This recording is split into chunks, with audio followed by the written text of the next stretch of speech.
Today we are going to dive into Frank James Marshall chess games. He was an American chess master, is regarded as the strongest chess player and also known for his aggressive style of playing. I love aggressive chess game and who didn't? Let's see the games. For the first masterpiece, we have Stephen Levitsky versus Frank James Marshall. Stephen started the game with classic d4 and James responded with e6 and game transposed into a French defense. And now you can take the pawn goes can push the pawn goal into advanced variation. But the move proceed is knight to c3, developing the knight. It is called the normal variation. What you want is just a normal chess game. But literally on move third, Frank make a mistake with throwing the pawn to c5. It is a general idea, but after some moves, but he threw this pawn right away.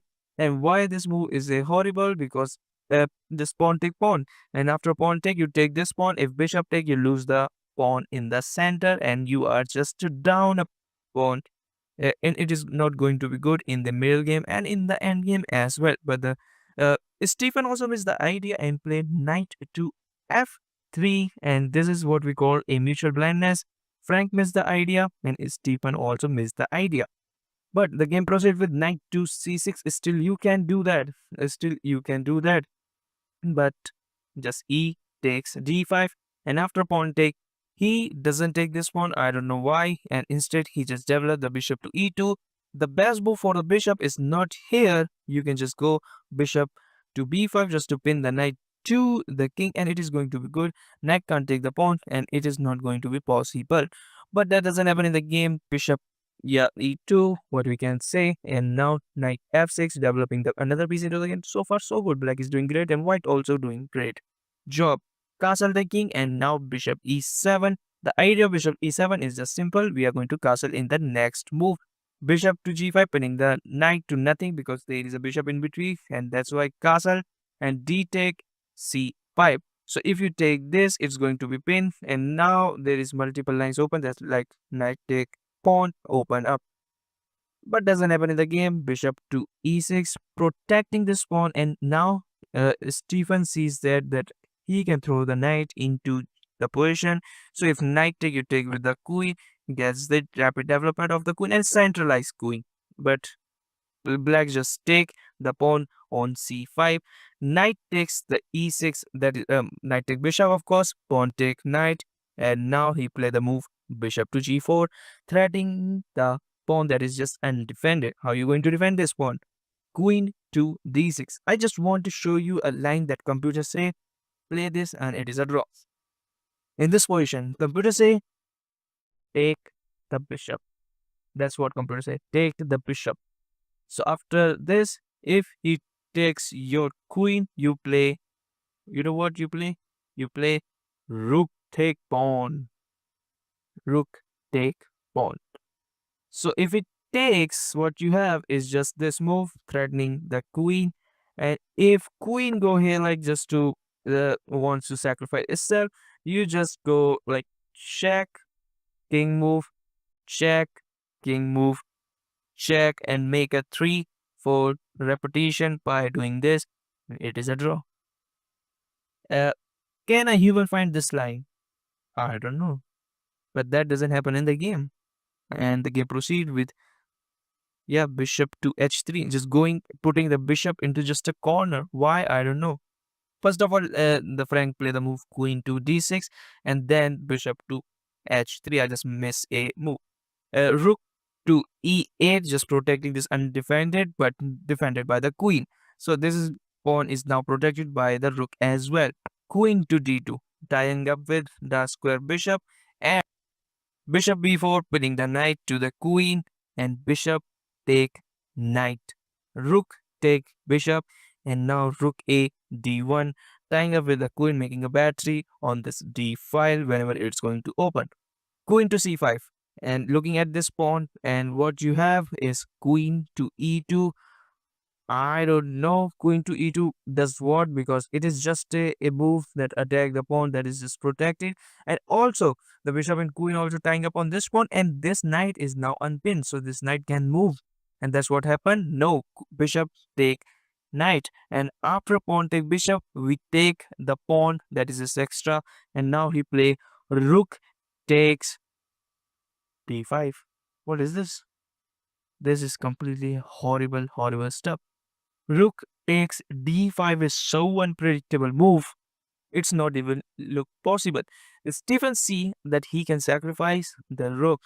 Rook take pawn. And the idea behind this, if you take this rook, Tata bye bye, checkmate. Where is the checkmate? Rook can block, and now you have to move the queen. Not at all. Bishop comes to the party. Bishop e6 check. When the king move, you take the rook, and it's checkmate. But that doesn't happen in the game. He doesn't take the rook because he also going to get checkmated. But knight to d4, attacking the queen simultaneously, protecting the pawn. Queen to h5, threatening the rook again. Rook to f8, tying up with this rook, and now he play the move rook to e5 is just threatening this pawn. In this position, black play the move you are not going to believe is rook h6. Once the queen move, he sacrifice the rook. Rook take bishop. Do you know why? Why rook take bishop is possible? Pawn cannot take what you are saying. Just take knight to f3 check. For king, a king, queen, a rook. It's called the family for. Not only you're going to lose the queen, we can take your rook. It's completely free. But we are only going to take your queen, of course, because queen matter more than a rook, and you just resign the game. But he also see that, and instead he just play rook to c5, threatening the queen. And in this position, Frank James Marshall play the move that punish the whole world, and the whole world is shocked. Queen to g3. Queen to g3 is a move. This is a nightmare for a chess player. The queen is hanging with one, two, three. Three pieces can take the queen, but you can't take the queen either way. What you're saying, if h take queen, checkmate. Knight to e2 checkmate, because the rook preventing the escape square for the king. Okay, so I'm not going to take with the s pawn. What if I take like this? Here is also a checkmate. How? Rook to knight to e2 check, and once the king move, rook take rook, checkmate. Okay, so what? Can't I just take with the queen? Yeah, you can take the queen with the queen, but now knight to e2 check again. And why? Because you take the queen and it's with a check. You can't take like this. You can't take like even this because it's mate, rook take, rook checkmate. And you have to go back. And once you go back, I'm also going to take your rook. And even you just take, even first of all, no, don't take the rook. Just play this move first. And now it is this hang check. You have to move. And once you move, I'm going to make this move as well. So if rook take, rook take, knight take, rook, I'm just up a piece. And it is easy to win this type of game. And it is a winning end game. For the Frank James Marshall versus Amos Burn. You know what is going to happen when there is a burn in the name. He is going to getting burned. Of course, it's supposed to be joke. Let's just start the game at d4, knight to f6, knight f3. It is like a London system, but we call it Indian game Tata cover defense. The idea is simple. You want to develop the pawn, here bishop, and castle the king side. And that also happened in the game like this. And he castle, and in this position, Frank throw a pawn like it is the biggest fear of a beginner, but they are just a good chess players. They know what is they are doing. h4. Now how black respond to this move is just by playing h5 to stop anything coming from on the king side. But Amos says, look man, I am a better chess player. Do whatever you want. I'm going to develop the rook in the center. He centralized the rook and it is a good thing. But now h5, knock knock, what are you going to do? And in this position, Amos take the pawn with the knight, and you know what is going to happen. Yes, you know what is going to happen in this position. Frank James Marshall sacrifices the rook. Rook take knight, g take h5, and now he is not the one only going to sacrifice a rook. He is going to sacrifice the bishop. Bishop take h7, check. Computer say go king to f8, and everything is fine. But Amos getting stockfish. What are you saying? I am going to take the bishop and lose the game on the spot. Why this is losing? Because now the move is going to come, and that is knight to g5 check. And if king go back, queen take pawn is the next move, and it is unstoppable checkmate. So that's why you have to come up with this idea, king to h6. That's what computer suggests. Just enough line of fire of a check, and next move is going to be like this. You lose the queen, but at least you save the game. If you go like back, it is just a checkmate in two, and the move choose by the Amos band is king to g6, looking completely normal. Why it's not normal? Because of knight df3, and knight df3 is a silent move. It's not a check, it's not a capture. But now black play the move pawn to e5, looking the white is going to respond to this move. But look, white have some good moves, and now knight h4 check. Look at this. The king is forced to come forward or go here. If go here, you lose the queen on the spot and game as well. But that's why Amos come forward. Knight, king f6. What you're going to do? Knight to h7 check. Now you can't come here, not even here. So you have two moves. Go here or here. And the move he choose is king to e7, the first move, because now it allows knight f5 check. Once king come to the forward, king e6, knight take bishop check, forking the king, the rook, and now king go back, check, and king to e6. Why he doesn't take the rook? Because rook is not that important. We need checkmate to win the game. That's why checking like knight to f5 check, king come forward, pawn to d5 check. We are forcing the opponent's king to come forward, and now he comes forward, king take f5, and now the pawn that is just waiting like decades to be captured. Frank captured that pawn with a check. King moved to e4. Look at this king, center, in the center, literally a black king on a white square. It is a declaration of winning of the white, and in this position, Frank James play a silent move. He just castled the king, and Amos Byrne resigned the game. Why? Because you move anything and it's made. Like now you can say, oh, let me move this, hitting the knight, the queen. Now you have to trade. No, we don't have to acknowledge your threat. Pawn to f3 checkmate. So now what if I just take this bishop? Then we are going to win the game. Rook to d4 checkmate. You move anything, literally anything. Even though you sack the queen by the three pieces, we are not going to take your queen. Guess what? Pawn to f3, check. And once the king come forward, queen take, queen checkmate. Yeah, it is checkmate. And what you're going to do? Nothing. For the third game, we have Frank James Marshall playing against Theodore von Civi. It's feeling like I'm taking the name of a commander or from ancient time, but it's not. He is a chess player.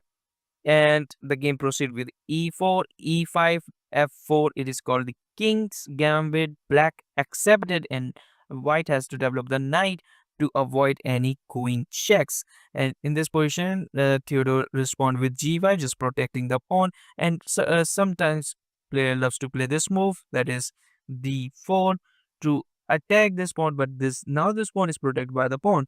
So now h4, threatening this pawn. If you play this, that's not going to work, because after pawn take, you cannot take, because the rook is pinned. Means pawn is pinned to the rook, and that's why g4, taking the knight. Once the knight move, queen to this is looking like you are going to threaten the knight, but we just take this pawn, or maybe we can play this d4 to support the knight. But that's the again, knight to f6, just protecting that pawn, of course. Bishop to c4, it's like a fried liver we are doing here. And now pawn to d5, pawn take pawn, and bishop to d6. Why bishop to d6? Is just to attack the knight, of course. And in this position, uh, Frank James Marshall just castle the king like nothing is going to happen, because after bishop take knight, he played the move rook to e1. It's look like you are going to lose. pawn to c3. You can move the bishop, you can, but it's not a absolute pin. So you can move the bishop and lose the queen. Play the move f3, opening the diagonal for the bishop and attacking this pawn. And now if you take, you can, but in this position he play d4, and in this find a move that is so good, sacrificing the knight to e4. How this is sacrifice? It is just a clear sacrifice. No, it is complete a brilliant move, because after rook take knight, bishop h2, bishop checking the king has to move, and once the king move, you take the rook, and now your Theodore is just 2 points of material. Pawn to g3 is just to locking everything on the king side. This is not working because of the bishop takes the queen and castle the king. Bishop attack the queen. Queen moves and takes the pawn that is just hanging because the bishop just moved here, and the pawn is just protected by the bishop, and he moved the bishop. And that's why c4 is just to attack the queen, because if you take this pawn now, by being greedy, if you take this, bishop take pawn is the same tactic you just did and lose the queen and get aim on the spot. Queen to h5 is just pressurizing these pawns. Knight to c3, developing the piece. Of course, you have to develop. And c6, knight to e4, wants to do this, forking the king and the queen. But Theodore is also a good player, sees that and play the move f5, attacking the knight. This is not working because protected by the rook, and that's why he played the move and knight to d6. Knight to d6 is attacking this bishop, and now pawn to f4. He played the move queen to e1, is just taking the open file. For a pawn take, he wants to take the pawn with the queen. Taking with the king is make more sense, but he takes with the queen, and now queen is the one who taking charge of everything on this position. Knight develops to the d7, bishop to g5, cutting the queen from this rank h, and now queen have minimal moves like this is not possible, this is not possible, this is not possible, not even this possible. If you have anything that can attack the queen trap, but queen have the resting area. This is the resting area for the queen. f2 is just trying to push the pawn, make a queen, win the game on the spot. Doesn't happen in the game. f5, bishop f5 is just attacking this pawn. Not only attacking this pawn, he are threatening to trap the queen. That's what I'm saying. He just want to trap the queen. And in this position, he play knight to b6. Why knight to b6? Because after knight take bishop, he takes with the rook, and it is just a sacrifice. You can take this rook, or you can go here hitting the queen. Choice is yours. He play the move, of course, bishop to e6 check, checking the king before taking the rook, moving, of course, the king. But he doesn't move the queen. Instead, he just play rook to f7. Now this rook is pinned, and also this rook is hanging. In the meantime, rook to f1. What the rook f1 did is just nothing. The next idea is just to take this and pressurize this rook that is just pinned. And in this position, rook to e8, threatening the bishop. Bishop take the rook. King take, not king take, because you lose the tempo, because you are going to lose the pawn. But in this position as well, he takes the pawn that is on g4, because this pawn is not going anywhere, literally anywhere. It's not going anywhere. That's why queen to g6, because then this move, moving the bishop is going to be the discovery, and now you lose another pawn. Not only you're going to lose the another pawn, he takes the pawn with the knight, but that is not included on our the attack, because white just play the move on hit the queen. Now you have to move the queen. Not only you have to move the queen, it is going to be the discovery attack on the king. That's why he say, okay, take my queen, I'm going to take your queen. It is the biggest blunder of the game, because in this position, he can play the move bishop to h6, bishop s6, bishop s6, hanging the queen two ways. Rook can take, but no one can take literally, because it is checkmate. If you take like this, it is checkmate. If rook take queen, checkmate. Queen take queen, checkmate. and you can't even take the bishop. You can't, because the queen is pinning the queen to the king, and now the queen is hanging, the rook is hanging. Black resigned. Black is resigned, and Black doesn't know, Theodore doesn't know how to fight against this position, and resign the game. I hope you like the whole video. If you like the Legends of Chess, just hit a like button, and I'm going to be doing the next video. Until then, subscribe to the channel. Goodbye.